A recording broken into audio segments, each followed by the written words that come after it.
नमस्ते साथियों, मैं कमलेश धनोतिया मध्य प्रदेश के देवास शहर से। आज एक महत्वपूर्ण जानकारी मैं आपको देना चाहता हूँ। कई बार मुझे कई लोगों के कॉल आते हैं, कस्टमर के कॉल आते हैं और वो ये पूछते हैं कि क्या अगर हमने कोई अपनी पैतृक संपत्ति जो उनके फादर की या ग्रैंडफ़ादर की, दादाजी की या पैतृक संपत्ति जो पूर्वजों से उनको मिली है, तो क्या वो पैतृक संपत्ति बेचने पे हमको कोई टैक्स लगेगा? क्योंकि वो कन्फ्यूज़न में रहते हैं कि यार पैतृक संपत्ति है, हमने कोई ख़रीद के तो बेची नहीं है कि हमें कोई कैपिटल गेन हुआ हो और हमें उसके ऊपर टैक्स देना पड़ेगा।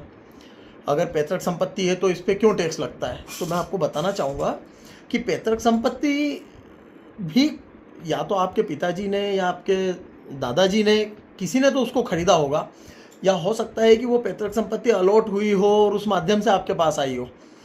तो अगर कोई पैतृक संपत्ति भी है तो इस कन्फ्यूज़न में ना रहे कि उसको आपने बेचा है और जो मुनाफा कमाया है, जो कैपिटल गेन कमाया है, उस पर किसी तरह का कोई टैक्स नहीं लगता है। ये गलत है। अगर कोई पैतृक संपत्ति भी आपने बेची है तो भी उस पर टैक्स लगता है हिंदुस्तान में इनकम टैक्स के अंतर्गत। हाँ, अब विषय ये खड़ा होता है कि उसका चूँकि पुरानी संपत्ति है, हमारे पास कोई डॉक्यूमेंट नहीं है कि हमने कितने में ख़रीदी थी या दादाजी ने या परदादाजी ने कितने में ख़रीदी थी, तो इसकी हम लागत कैसे निकालेंगे, इसकी हम कॉस्ट कैसे निकालेंगे? तो उसके लिए मैं आपको बता दूं, अगर आपके पास इसकी कोई जानकारी अवेलेबल है कि ये आपके दादाजी ने या परदादाजी ने या आपके पिताजी ने कितने में ख़रीदी थी, तो कोई बात ही नहीं, तब तो आपको लागत पता है।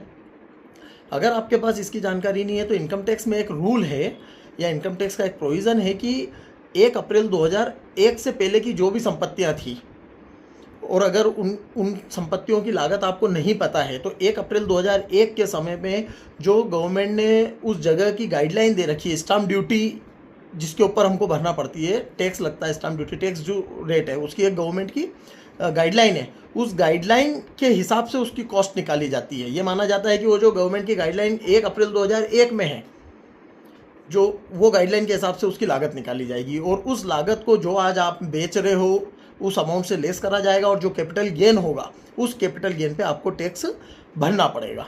कुल मिला के कैपिटल गेन अप्लीकेबल होता है। टैक्स भरना नहीं भरना अलग विषय है। टैक्स बचाने के फिर अपने इनकम टैक्स के कोई रूल है, प्रोविज़न से उसके अंतर्गत हम टैक्स बचा सकते हैं। पर ये कन्फ्यूज़न मैं क्लियर करना चाहता हूँ कि अगर कोई पैतृक संपत्ति है और आप उसको बेच रहे हो तो उस पर भी टैक्स लगता है। बस, धन्यवाद। भारत माता की जय।